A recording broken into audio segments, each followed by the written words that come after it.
Assalamualaikum warahmatullahi wabarakatuh. Bismillah, alhamdulillah, wassalatu wassalamu ala rasulillah, wala hawla wala quwata illa billah ma ba'du. Mari kita lanjutkan lagi pembahasan mengenai konsep matematika yang dapat kita kembangkan dari suratul Baqarah.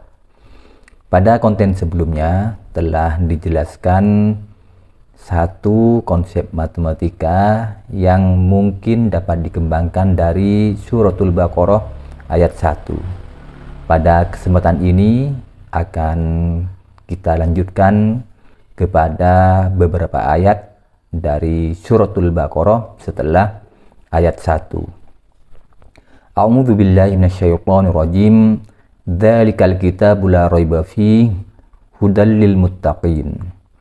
Pada ayat ini kita menemukan suatu kelompok, suatu golongan, suatu kumpulan orang-orang yang dalam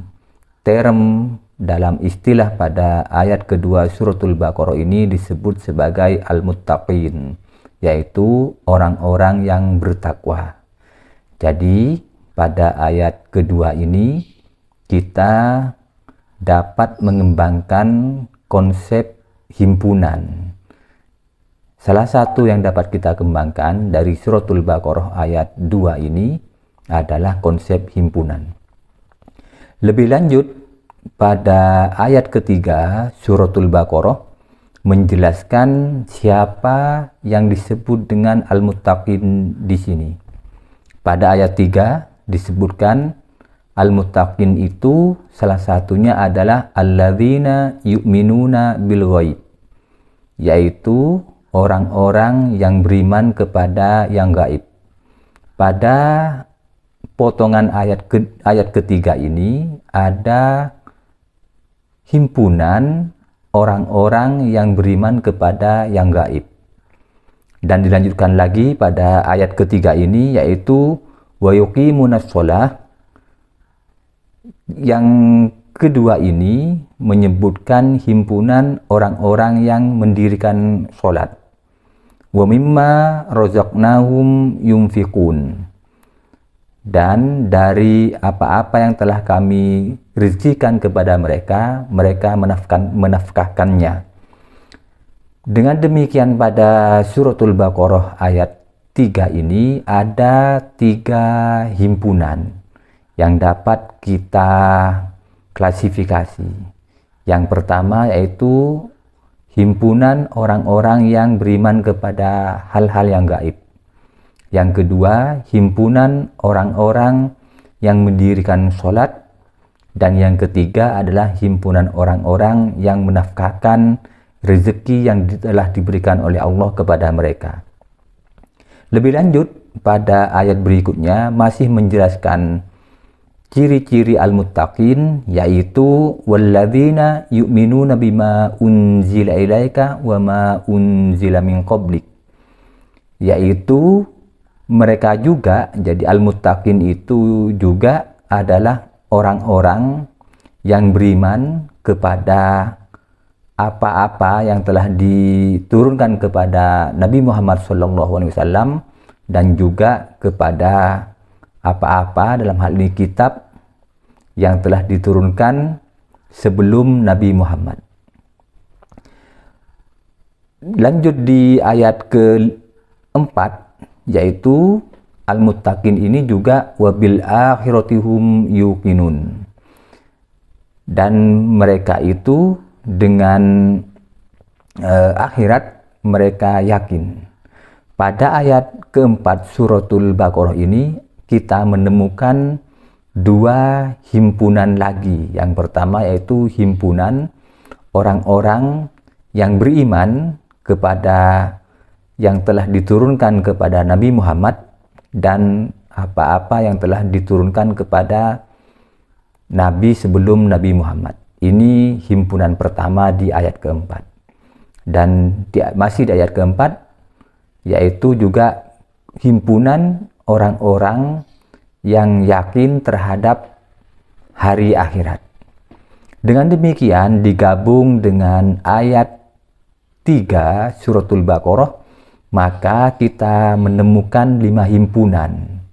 5 himpunan ini yang pertama adalah himpunan orang-orang yang beriman kepada hal yang gaib, himpunan orang-orang yang mendirikan sholat, himpunan orang-orang yang menafkahkan rezeki yang telah diberikan Allah kepada mereka, himpunan orang-orang yang beriman kepada apa-apa yang telah diturunkan kepada Nabi Muhammad dan apa-apa yang telah diturunkan kepada Nabi sebelum Nabi Muhammad, dan himpunan orang-orang yang yakin dengan adanya kehidupan akhirat. Al-Muttaqin di sini dengan demikian adalah irisan dari 5 himpunan ini. Jadi Al-Muttaqin itu mereka harus memenuhi syarat. Yang pertama adalah beriman kepada hal-hal yang gaib. Yang kedua, mendirikan sholat. Yang ketiga, menafkahkan harta atau menafkahkan rezeki yang telah mereka terima. Yang keempat, beriman kepada apa yang telah diturunkan kepada Nabi Muhammad dan apa yang telah diturunkan kepada Nabi sebelum Nabi Muhammad. Dan yang kelima, mereka harus yakin dengan adanya hari akhirat. Dengan demikian, dari ayat 3 dan 4 suratul Baqarah ini ada konsep himpunan sekaligus ada konsep operasi himpunan, yaitu operasi irisan. Al-Muttaqin ini merupakan irisan dari 5 himpunan tadi. Jadi kalau hanya beriman kepada yang gaib, ini belum tentu masuk al-muttaqin. Kalau mereka hanya mendirikan sholat, belum tentu masuk kepada al-muttaqin. Kalau mereka hanya menafkahkan harta, mereka belum tentu masuk kepada al-muttaqin. Kalau mereka hanya percaya kepada apa yang telah diturunkan kepada Nabi Muhammad dan kepada Nabi sebelum Nabi Muhammad, mereka juga belum tentu disebut al-muttaqin. Dan jika mereka yakin adanya hari akhirat, belum tentu juga disebut al-muttaqin. Karena ini himpunan masing-masing. Jadi ada 5 himpunan. Jadi himpunan yang bisa beririsan dan bisa saling lepas. Nah, sedangkan al-muttaqin di sini adalah irisan dari himpunan, dari 5 himpunan tadi. Dengan demikian dari suratul Baqarah, saya ulangi lagi, dari suratul Baqarah ayat 3, 4, kita selain menemukan atau dapat mengembangkan konsep himpunan, kita juga dapat mengembangkan konsep operasi himpunan. Dalam hal ini adalah operasi irisan. Dan dilanjutkan dengan suratul Baqarah ayat 5, disebutkan ulaika ala hudam mir rabbihim wa ulaika humul muflihun. Mereka itulah orang-orang yang mendapat petunjuk dari Tuhannya, dan mereka itulah orang-orang yang beruntung. Pada ayat 5 ini kita menemukan 2 himpunan lagi, yaitu himpunan orang-orang yang mendapat petunjuk dari Tuhan mereka, dari Allah Subhanahu wa Ta'ala, dan himpunan orang-orang yang beruntung. Dan al-muflihun di sini atau orang-orang yang beruntung di sini tidak lain adalah irisan dari himpunan, dari 5 himpunan pada ayat ketiga dan ayat keempat.